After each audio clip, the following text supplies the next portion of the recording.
अस्सलाम वालेकुम व्यूअर्स, उम्मीद करता हूँ तमाम लोग खैरियत से होंगे। अल्लाह ताला हम सबको, तमाम दुनिया के लोगों को, तमाम मुसलमानों को अपनी हिफ्ज़ व अमान में रखे।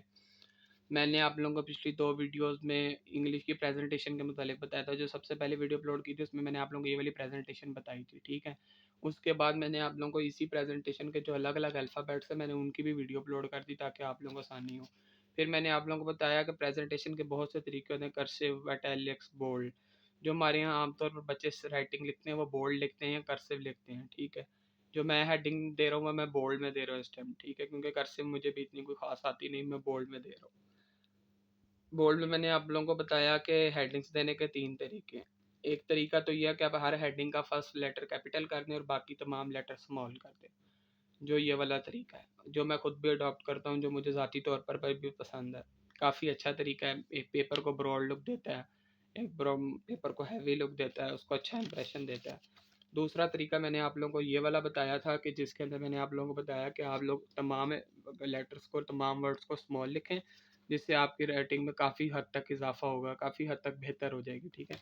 इसमें तमाम वर्ड जब छोटे आते हैं तो ये होता है कि इसमें एक तो आपकी स्पेस कम कंज्यूम होती है, दूसरा आप टाइम कम लगता है, ये हार्डली 3 से 4 मिनट लगते हैं और आपकी ऐसी हेडिंग तैयार हो जाती है। लेकिन उसी सूरत के जब आपकी प्रैक्टिस हो बार बार, अगर आपने प्रैक्टिस नहीं की, आपने एक दफ़ा वीडियो देख ली और जाके पेपर में लिखने बैठ गए तो कोई फ़ायदा नहीं, वो 0% होगी। उसको आप कह लें कि आपने अपनी तमाम तर मेहनत को 0 से मल्टीप्लाई कर दिया। प्रेजेंटेशन पेपर की रीढ़ की हड्डी है, जैसे रीढ़ की हड्डी के बगैर इंसान खड़ा नहीं हो सकता, उसी तरह प्रेजेंटेशन के बगैर भी इंसान अच्छे मार्क्स लेने की तरफ गामजन नहीं हो सकता। याद करने के साथ साथ अपने हाथों में जान होना बहुत ज़रूरी बात है, और वो जान तब भी आएगी जब प्रैक्टिस करेंगे। Practice makes man perfect. अब टाइम को ज़्यादा डिले किए बगैर हम प्रेजेंटेशन की तरफ चलते हैं, और मैं आप लोगों को बताता हूँ कि जिस तरह ये प्रेजेंटेशन में हम पहले पहले वर्ड्स को कैपिटल लिख रहे थे, उसी तरह हम तमाम हेडिंग को कैपिटल 2 लाइन्स के अंदर एक लफ्ज़ को लिखेंगे।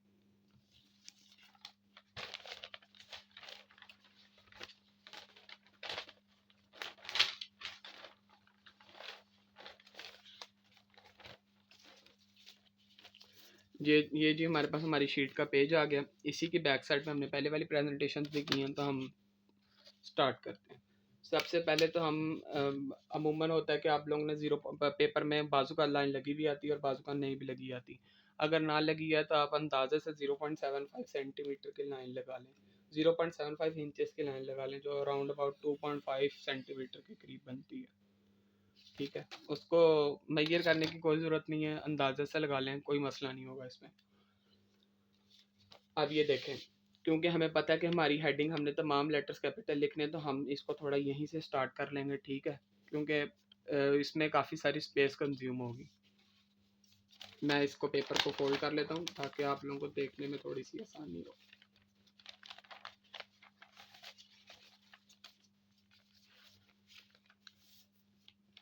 ये जी हमारे पास पेपर खुल गया, ठीक है। अब हम इसमें देख लेते हैं कि अब हमने इसमें क्या करना है। सबसे पहले हम लिखेंगे सब्जेक्टिव टाइप। सब्जेक्टिव टाइप में एस, क्योंकि एस की आप लोगों को पहले एस लिख के फिर समझाता हूँ। ये देखें एस, एस 2 लाइन्स में लिखा है, ऊपर वाली लाइन थिन, नीचे वाली thick.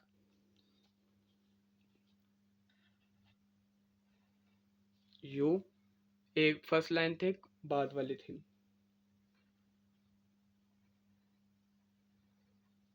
B, first line thick, बाद वाले दोनों जो सी शेप कर्व्स बनी है वो दोनों थिन। फिर जे, बॉडी लाइन थिक, एंड भी थिन और हेड भी थिन।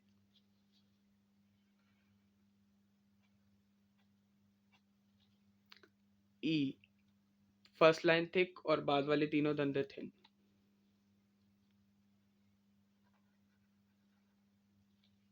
उसके एंड वाले दोनों को दोनों सिरे बारीक, और जो उसकी सी शेप की कर्व बनेगी वो thick.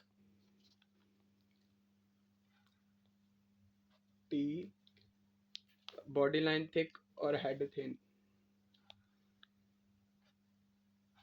Body line thick, head thin. I K. V, body line thick और जो बाद वाली लाइन है वो थिन। ई की बॉडी लाइन थिक और बाद वाली लाइन थिन।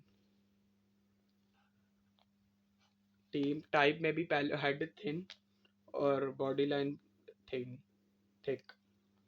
वाई में फर्स्ट लेटर की फर्स्ट लाइन थिक थिन और बाद वाली लाइन थिन।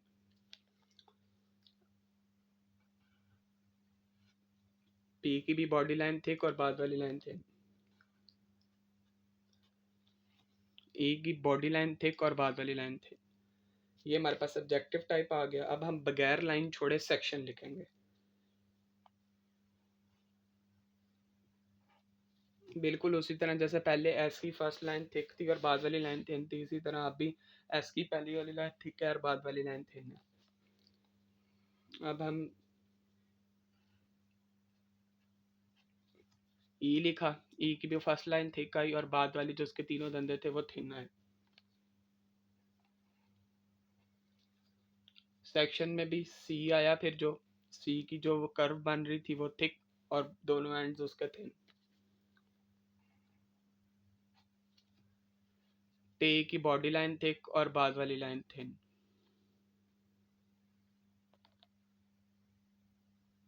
फिर आई आएगा, बॉडी लाइन थिक और जो उसको ऊपर और नीचे वाला हेड है वो दोनों के दोनों थिन। फिर ओ, ओ को आपने देखा मैंने बगैर हटाए ओ लिख दिया। ओ की पहली लाइन थिक और बाद वाली लाइन थिन। एन पहली लाइन थिक और बाद वाली थिन। रोमन में साथ हमने 1 लिख दिया जिस तरह हम आई लिखते हैं।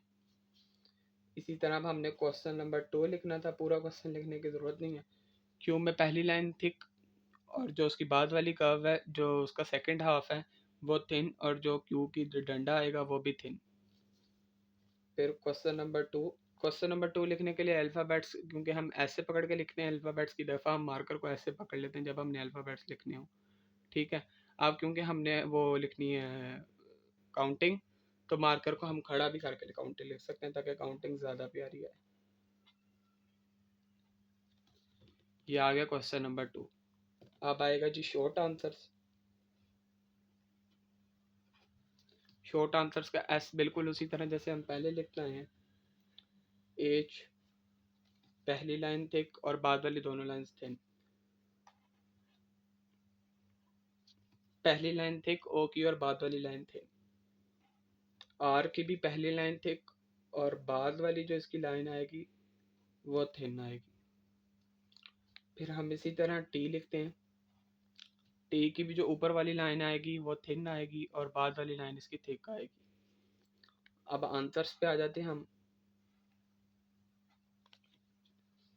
आंसर्स के अंदर भी इसकी आंसर की ए आया पहला।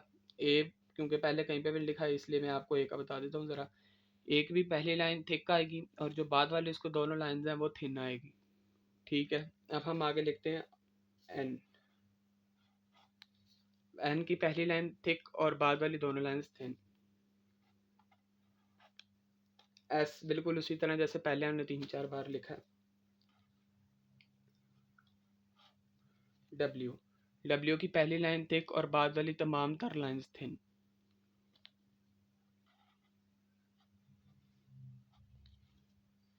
ई की पहली लाइन थिक और बाद वाली तीनों लाइंस थिन।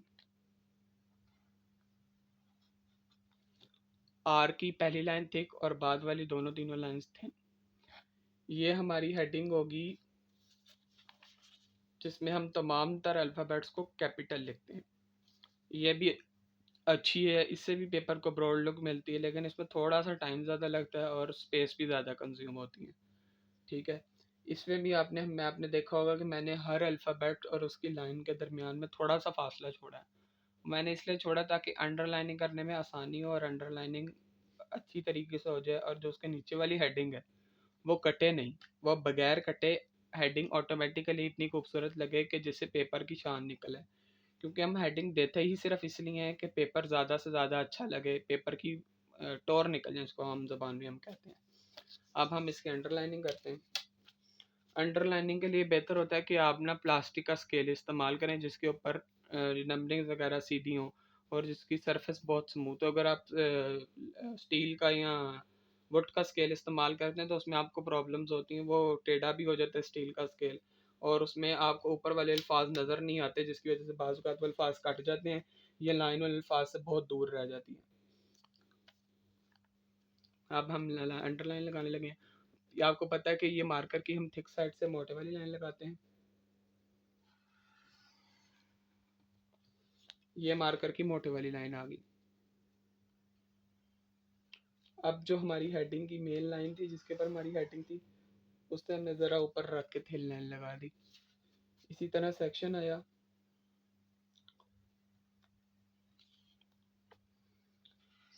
सेक्शन की भी ये गई थिन लाइन, ये थिन लाइन। क्वेश्चन 2 में भी थिक लाइन आ गई, थिन लाइन आ गई। शॉर्ट आंसर आए,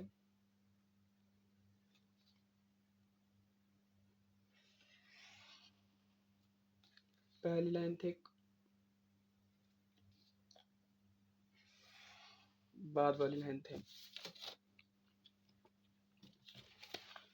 ये रही जी आपके सामने हेडिंग तैयार। अब यहाँ तो हम इस हेडिंग को यहीं पर रोक सकते हैं, कि यहाँ के लिए भी सफिशिएंट है, लेकिन अगर आपको लगता है कि जब आपका पेपर कंप्लीट हो गया इसको थोड़ा और अच्छा लगाना है, तो वाज़ ये अच्छा तो नहीं समझा जाता, लेकिन इससे थोड़ी सी खूबसूरती बढ़ जाती है। अगर तो सादा रखना है तो आप ऐसे रख लें, ये बहुत बेहतर है इस टाइम, ठीक है। लेकिन इसकी थोड़ी सी खूबसूरती बढ़ाने के लिए आप इसका जो हर सिरा है ना, जो हर अल्फ़ाबेट का एंड है, जैसे ये एस के 2 एंड्स हैं, यू के 2 एंड्स हैं, इसी तरह ये जे के 3 एंड्स हैं, ई के 3 एंड्स हैं, इन तमाम के ऊपर हम ना छोटी छोटी ना इस तरह लाइन्स लगा लें, इस तरह इस तरह इस तरह छोटी छोटी लाइन्स लगा लें। मैं आप लोगों को अभी लगा के दिखाता हूँ।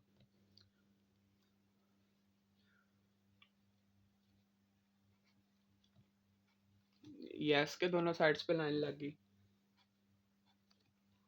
यू के दोनों साइड पे लाइन लग गई, जे के 3 साइड पे लाइन लग गई, दो हेड के 2 कॉर्नर्स पे और एक जे के नीचे वाली साइड पर।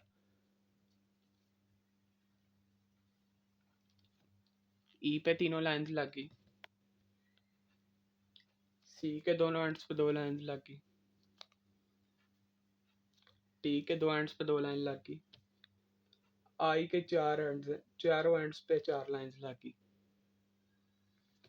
ई के दोनों एंड्स हैं, दोनों पे 2 लाइंस लग गई,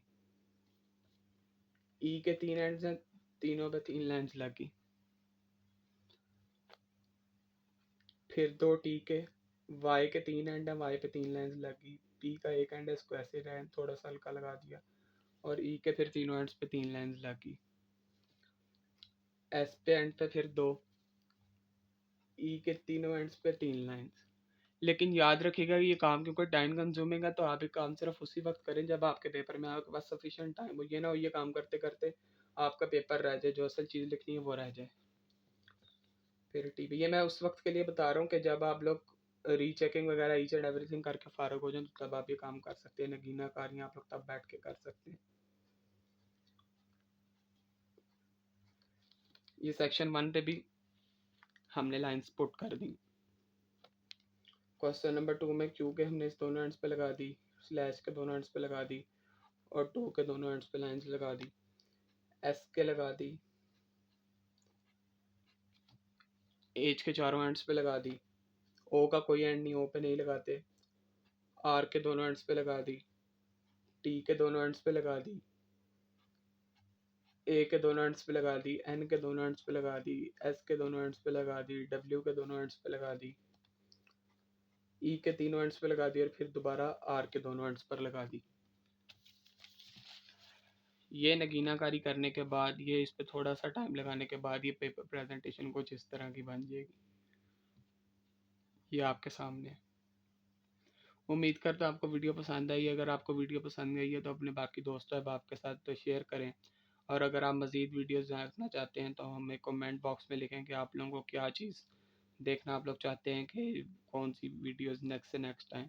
कोशिश करूँगा कि नेक्स्ट आने वाली वीडियोस में आप लोगों को छोटी एक वीडियो बनाऊँ और उसमें आप लोगों को साइड हेडिंग के बारे में थोड़ा सा बता दूँ, ताकि आप लोगों को साइड हेडिंग के बारे में जो कन्फ्यूजन है वो दूर हो जाए। Thank you. अल्लाह हाफ़िज़।